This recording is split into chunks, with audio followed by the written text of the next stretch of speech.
বিসমিল্লাহির রহমানির রহিম।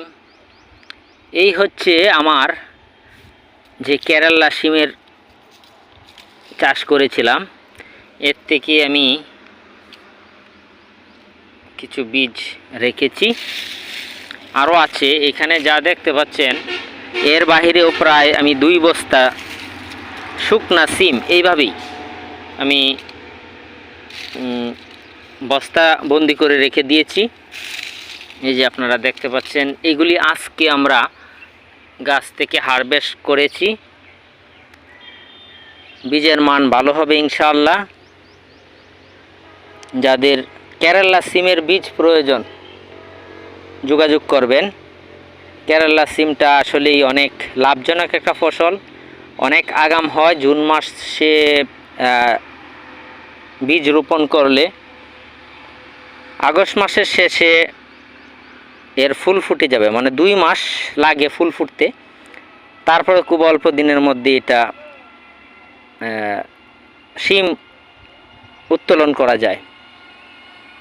আমি গত বছরে জুলাই মাসে করেছিলাম, একটু দেরি হয়েছিল, তারপরেও আমি 120 টাকা কেজি করে বিক্রি করতে পেরেছিলাম। এবং আমার প্রায় 14 শতক জমি থেকে আমি প্রায় 1 লক্ষ টাকার সিম বিক্রি করেছিলাম, যেটা অন্য ফসলে সম্ভব না। 14 শতক জমি থেকে 1 লক্ষ টাকার সিম বিক্রি করা, এটা কল্পনার মতোই।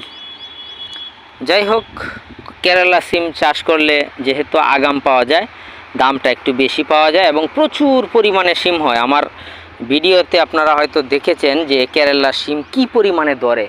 আপনার পাতা যা হয় তার চাইতে 10 গুণ 20 গুণ বেশি আপনার সিম ধরে। যদি 10টা পাতা হয় তাহলে 50টা সিম হয়, এরকমভাবে আপনার সিম ধরে। আর প্রতিটা গিটায় গিটায় সিম হয়, প্রচুর পরিমাণে সিম ধরে। আর আমাদের যে কেরালা সিমটা, এটা কিন্তু লম্বা গাছ হয়, মোটামুটি অনেক লম্বা হয় গাছ, এবং একদম গোড়া থেকে সিম ধরে। তাই যারা সিম চাষ করতে চান অবশ্যই ভালো মানের জাত আপনারা নির্বাচন করবেন। এর মধ্যে আমার কাছে মনে হয় যে কেরালা জাতটা অনেক ভালো। ধন্যবাদ। যাদের কেরালা সিমের বীজ প্রয়োজন আমাদের সাথে যোগাযোগ করবেন, ইনশাআল্লাহ আমরা আপনাদেরকে ভালো মানের বীজটা দেওয়ার চেষ্টা করব।